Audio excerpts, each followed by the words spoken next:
welcome to the Al-Walid bin Talal Center for Muslim Christian Understanding. And before we start, I love saying this, it's always fun. The rules of Georgetown University are that by entering this room, you have agreed to be recorded. Not NSA-like, but if you, the event is being recorded by Kevin, and if you were to ask a question, and the Q&A will be recorded as well, which means make sure you don't ask really stupid questions. That's I'm just saying, you can ask stupid questions, because there's no such thing as a stupid question. Our guest today, talking on a very germane subject, Shahan Mufti, who is a professor of journalism at University of Richmond, not too far away, and as I discovered last time I went there, host to some excellent brunch places. Really? Yeah, I'll tell you about Okay, good. where he teaches courses on journalism. He worked for a time in Pakistan as a journalist, both freelancing and for Christian Science Monitor. And this is his first book, Faithful Scribe, Story of Islam, Pakistan, Family, and War. And it was published in 2013. And it's narrative nonfiction, and we were discussing what that meant. I think you'll get a sense of what it meant. I described it as talking about stuff that's real, which is probably as good as any. So he's going to speak to us for 20 minutes, half an hour or so, and then we'll have plenty of time for question and answer. Thank you very much. Thank you. Before I start, I want to thank everyone who was involved in bringing me here, Professor Brown, Andrea, who did a great job of taking care of everything. Do I need this? I don't need this, No, right? This is just for recording. Okay, all right. It's a real honor to be here. I've this book that my publishers have trained me well to show everybody the cover every time I go anywhere.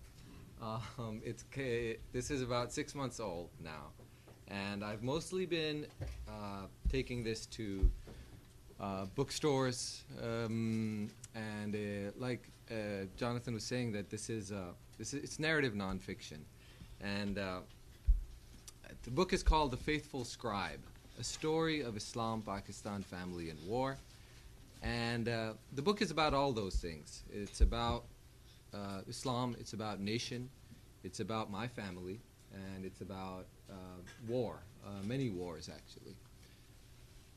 So I'm here to talk about some of the ideas I present in this book. I haven't presented this in an academic setting yet, so I'm very excited to hear more your reactions to the work that I've presented. There are some larger ideas that I'm playing with in this. So like I said, it is narrative nonfiction, and by what I mean by that is that this is a story which is driven forward not as much also by logical events, facts and just events and their consequences, but also by characters. Characters are really what drive this story forward in my book. Those characters happen to be my own family, many generations of my own family, myself included. I'm a character in this book, and I do many exciting things as a reporter. But yeah, that's what I mean by narrative nonfiction, is that the real force in this book is the characters that populate it and who move the plot forward. But in that, by following these characters, what my aim was to explain a very complex history of Pakistan as it's been experienced by myself and my family over, like I said, a couple of centuries, from colonial times to the present.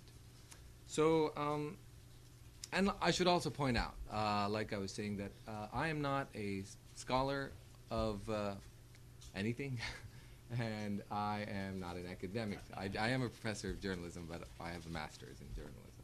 So this is all based on my work as a journalist, being on the ground, reporting what I see, and trying to make sense of that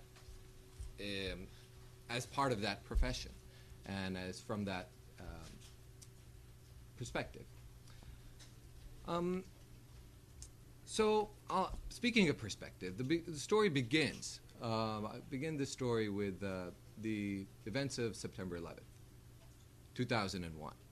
not exactly September 11th. I actually began the day after September 11th, when I personally came into contact with the events that had happened the day before. So I won't go too much into that. But basically, I, like many other people at that time, got a phone call from a federal agent. I was a college student at that time, finishing up my degree in Vermont at Middlebury College. And I got a phone call from a federal agent with the Bureau of Alcohol, Tobacco, and Firearms for some reason. That's who got assigned to my case. And it was an uneventful phone call. And like I said, this is not unique in any way. A lot of people did get these phone calls and meetings at times. The agent on the line just wanted to know how I was. And what was that? That's sweet. Yeah, and I told him I was fine, thank you. How are you? And it was a short phone call and not too long. It was quite brief, and he basically wanted to know how I was, whether I was all right, and that was the end of it. And at the end of the phone call, he said he'd call me back sometime. And I never got a phone call back from him. And I wondered for a while what that phone call was about, and I quickly settled that there was nothing really there. The extent of my student activism in those days was that I was part of the rock climbing club, and we were trying to get a rock climbing wall installed on campus. And so that was all that I was doing as a student. But anyway, I quickly settled on the fact that this was probably had something to do with my last name, and that was probably it. My last name is Mufti, and as many of you will know, that's a word that has history and in political and context, as well as historical context, and in Islamic context.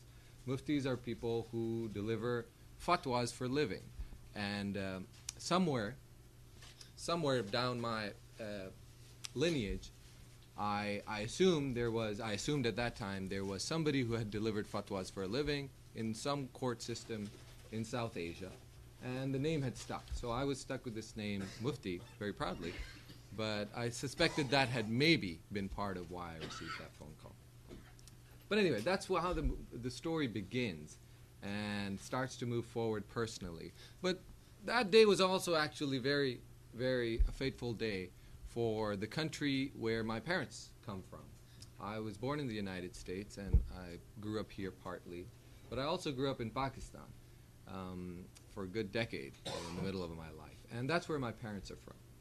And so I had definitely had an eye on that region as well after this event. It wasn't just all personal.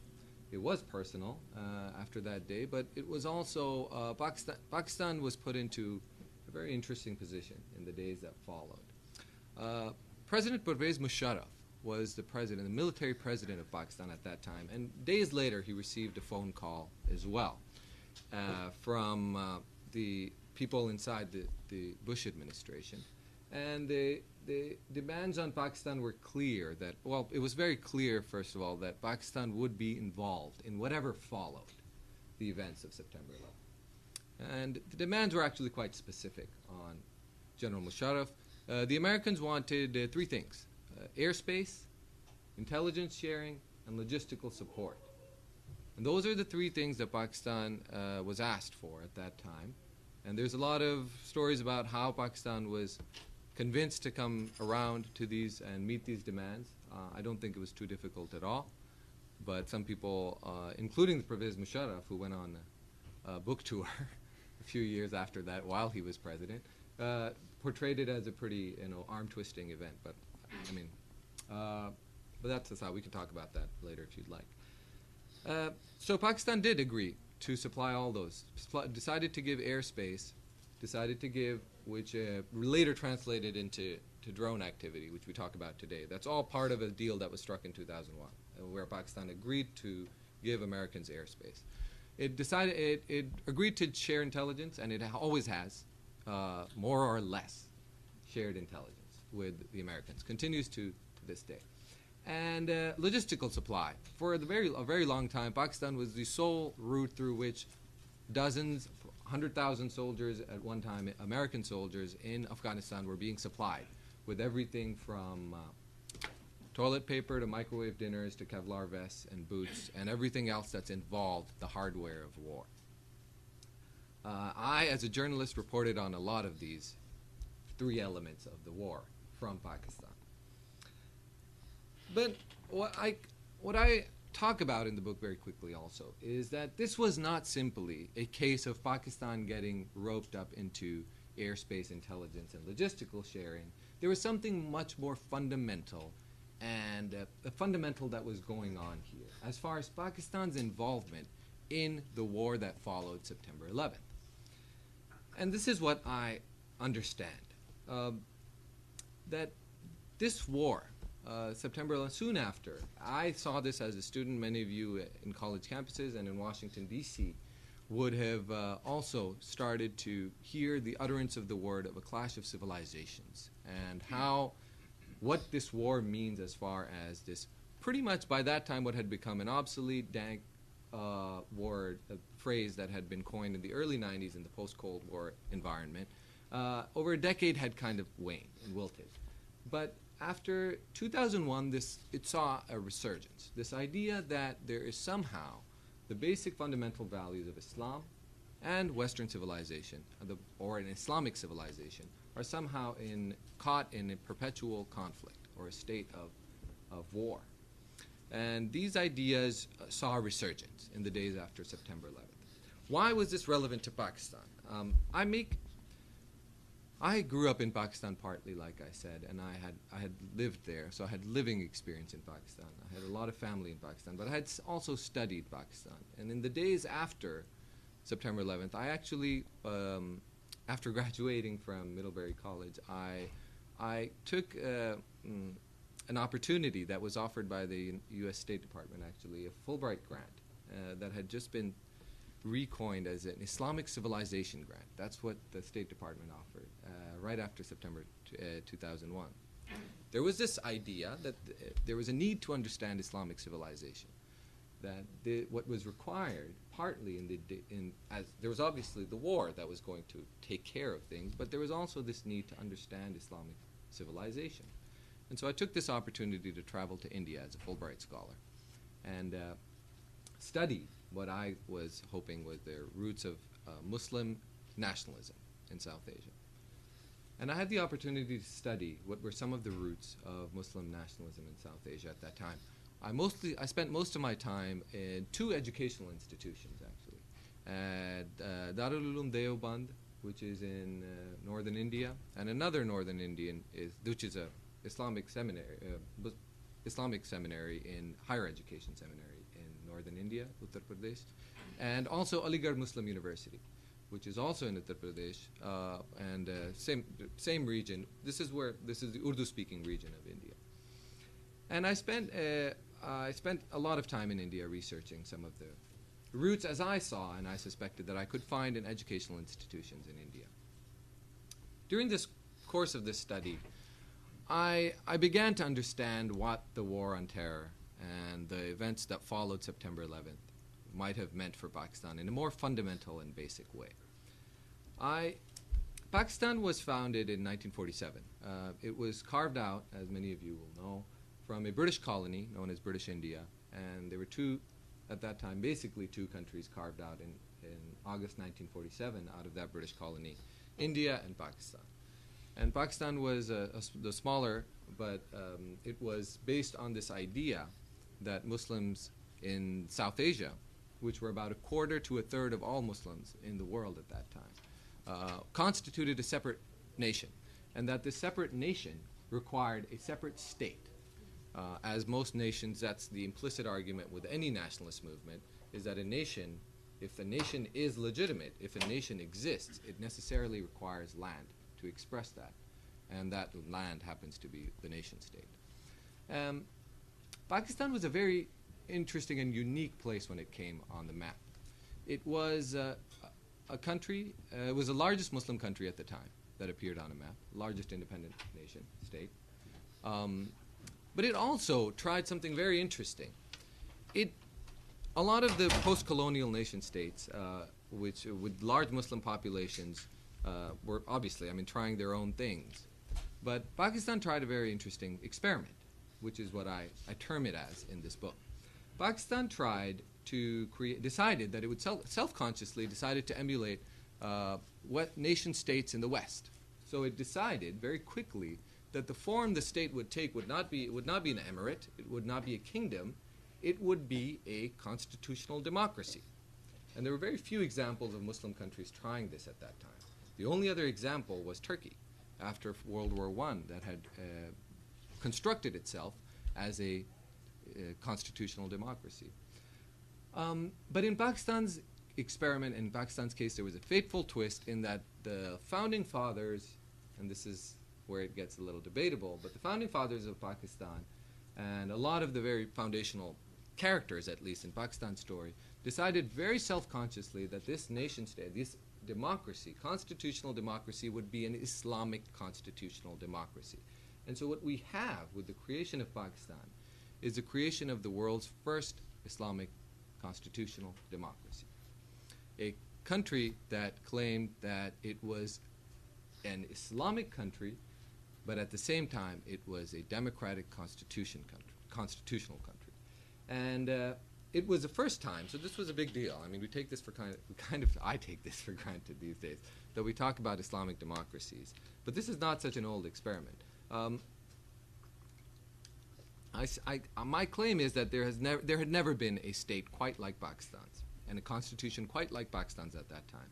And there really wasn't a constitution quite like that until almost 30 years later, when the Islamic Revolution in Iran led to some sort of Islamic democracy, an explicitly Islamic democracy. So in my book I quote extensively from the ideas that led to the creation of such an Islamic democracy through post-World War I and between World War I and World War II. And I talk about characters like Muhammad Ali Jinnah, but also Muhammad Iqbal, whose speech, which is now considered one of the foundational texts in the national narrative of Pakistan, his address at Allahabad in 1930, where Muhammad Iqbal, who is considered one of the founding fathers of Pakistan now, who's one of the two people whose birthday is a holiday, so that's how important he is. He explicitly talked about the nationalism in Islam. And he actually, it was fascinating in retro now to read this text now. It was fascinating to me, researching in the middle of the in the middle of a war on terror, was this idea that Iqbal actually addressed the Western evolution of nationalism and the nation state. And he said it was ill-adjusted, that the West had used this idea of nationalism, but it was ill-adjusted in the West. And because the morality had been taken out of it, and the nation states were driven by other factors. And Iqbal seemed to have suggested in that address that Islam will carry this experiment of nationalism and the nation state much farther along. Almost 2 decades later, Liaquat Ali Khan, who became the first Prime Minister of Pakistan, spoke in the National Assembly of Pakistan, because Pakistan now had a National Assembly. And he talked about how I'm picking words here, but I'm quoting essentially, that how, with this new constitution that Pakistan was about to pass, he wanted to demonstrate to the world how Islam can be a progressive force for good in the world, and how Islam is a truly democratic force in the world. So this is some of the history that I was fortunate enough to study as part of my studies. And it was with these lofty ideals that Pakistan came on to the map after the Second World War, and a very unique state, the first one, as I claim in this book, to have gone down this path of Islamic democracy and to begin this experiment in Islamic democracy. 60 years later, almost to the date, I landed in Pakistan as a journalist. I landed, as you were saying, Professor Brown, that I was a freelancer at that time. I had just finished my graduate study, my journalism degree at NYU, and I was hanging out in New York. I was writing about shoe store openings and illegal pet iguanas in New York City.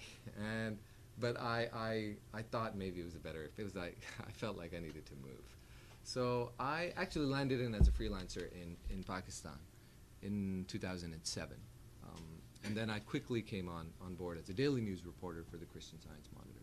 Months after I landed, though, this Pakistani experiment that I had studied and observed, and in history but also from afar, exploded in my face and in the face of all of Pakistan and the entire world in some ways.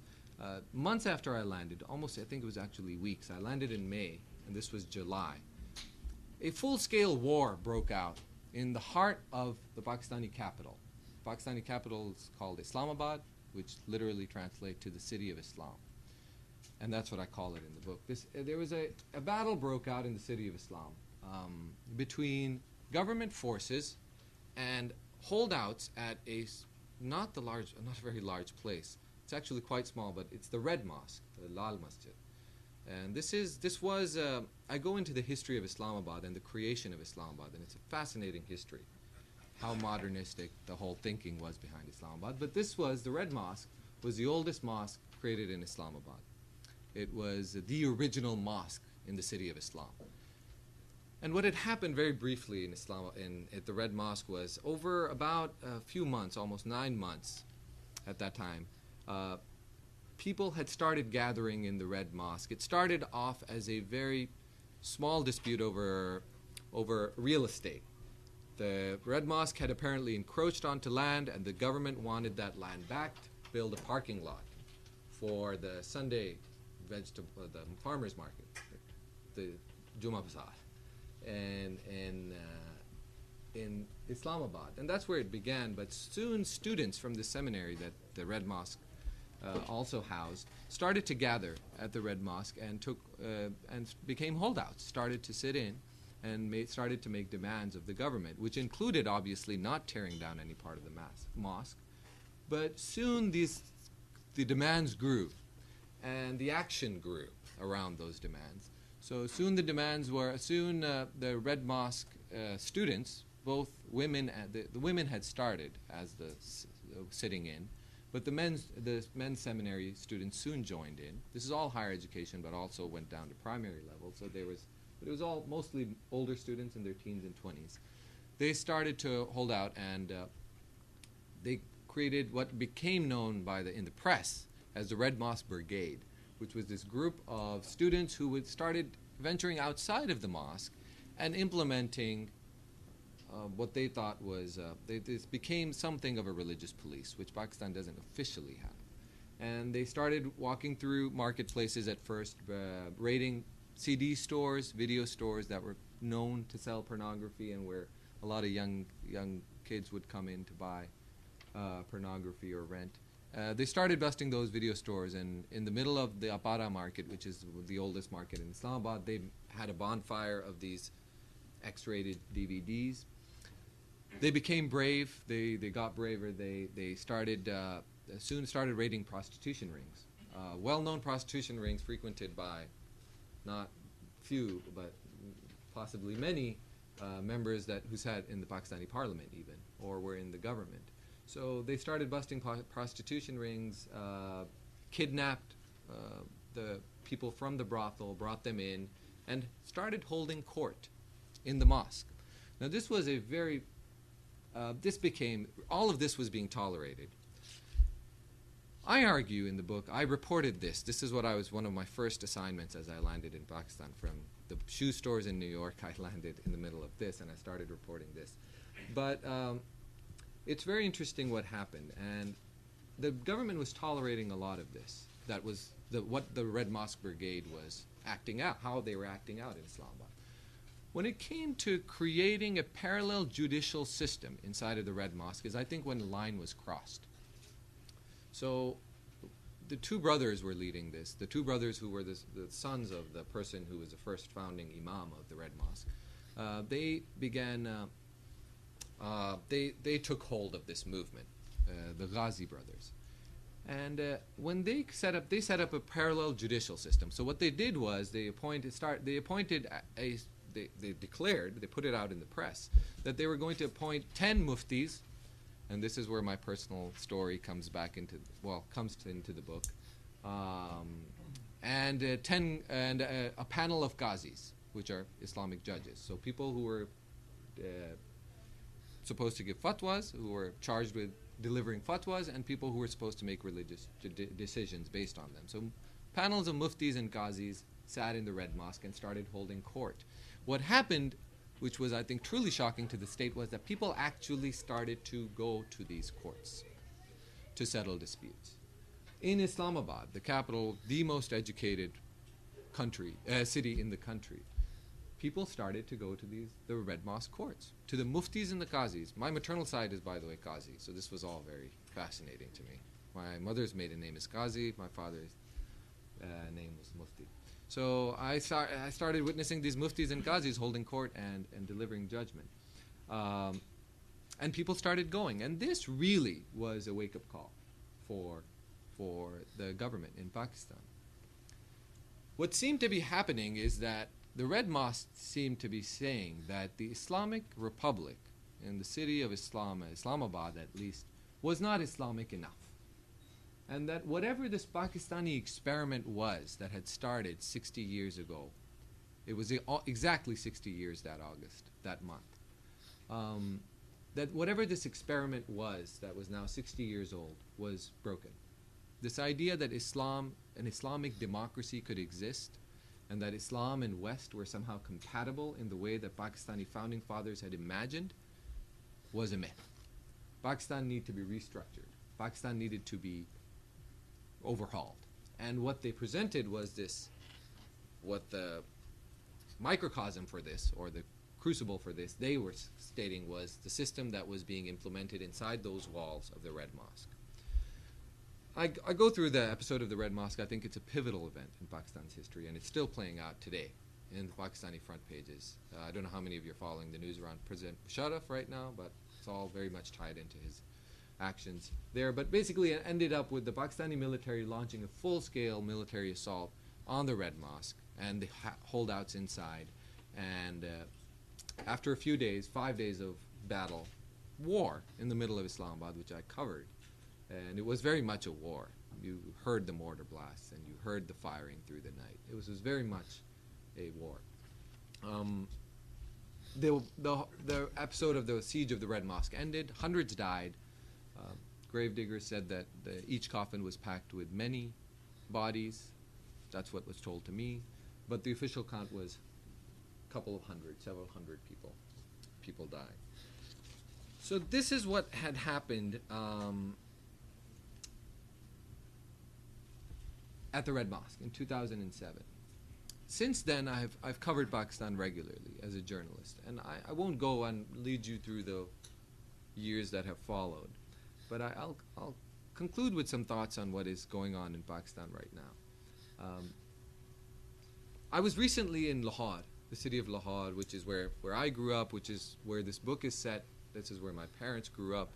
A lot of this book takes place in Lahad, following my parents' family, my ancestors who settled in this area, and myself living in Lahad. I returned to Lahad this summer this winter for the Lahad Literary Festival, which was very exciting to me, to be invited to this festival at the city where my book was set, and so I felt a lot of pride. It was very special to take this book there at that time. But at my book launch, there was a very interesting episode. I talked about my book and the ideas presented in my book in a similar fashion. And after the event, during the question and answer period, somebody raised their hand, and maybe there'll be one today as well like this.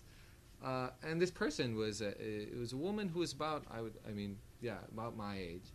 And obviously the Lahad Literary Festival is, it attracts a certain kind of crowd in Lahad, which is, educated, a lot of college students, a lot of high school students. Actually wonderful to see how vibrant this place was. But she was visibly shaken and also, let's be clear, offended by what I had said.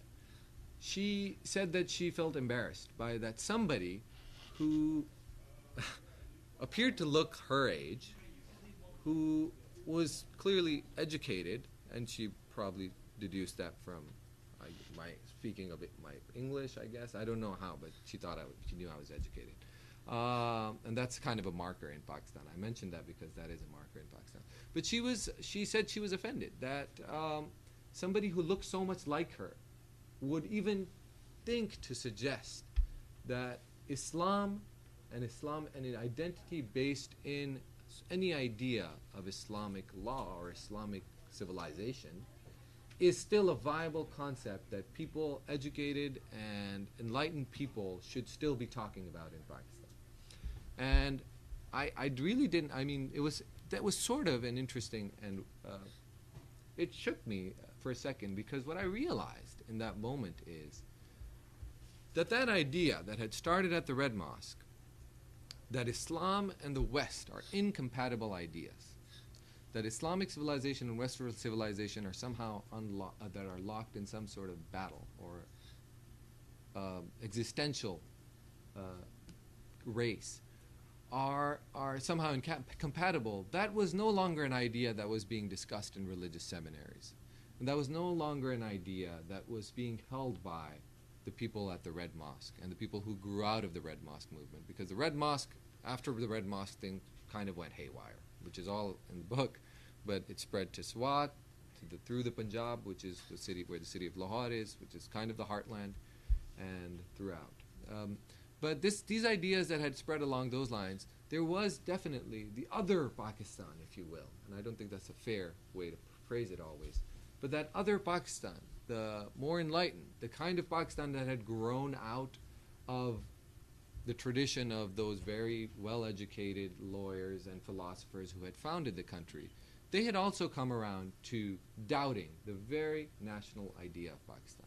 This very idea that Islam and Western democracy could coexist and mingle and produce something great and unique and better, as Iqbal had suggested. This idea is being completely lost.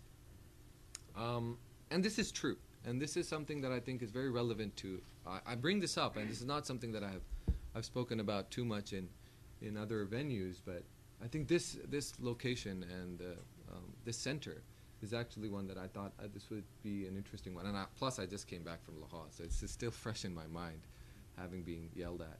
But I think it was a wake-up call, and it was a sad moment for me personally, as somebody who finished this book on a hopeful, optimistic note, on a note where Pakistan has weathered so much, and this original Pakistani experiment of Islam and democracy and melding of Islamic ideals and Western ideals has been so long-standing, where we look at countries in the Arab world right now which are just taking some of the first steps in this direction of Islamic constitutionalism. There's a certain amount of hope that one can attach to see what Pakistan has weathered and lived through in the 60 years and still holds on to those ideals and still continues that experiment. And to see that experiment falling apart, and not at just one end, but at both ends, is something that I think is alarming. I don't think I still remain optimistic about Pakistan.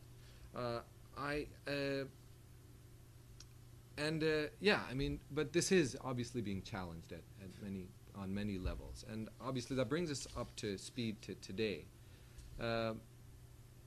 There's a lot going on right now, like I said, around Pervez Musharraf, but also specifically the Pakistani Taliban, who are the sort of the face of the militant, religiously driven militant movement in Pakistan. They're very much a religious and political movement. They are also in negotiations for the first, well, not the first time, this has happened before, but there seems to be serious negotiations between the government of Pakistan that are taking place and the Taliban. And I just listed over here, I saw this a few weeks ago in a Pakistani newspaper, the demands that the Taliban presented as a way of moving forward with this dialogue between the Taliban and Pakistan. And I'll just read these out, and I'll conclude with that, and then I hope this can stir some discussion. These were the demands that the Taliban in Pakistan presented to the government. Stop drone attacks. It's a real mishmash, so please try to follow it. Stop drone attacks. Introduce Sharia law in courts. It's very short.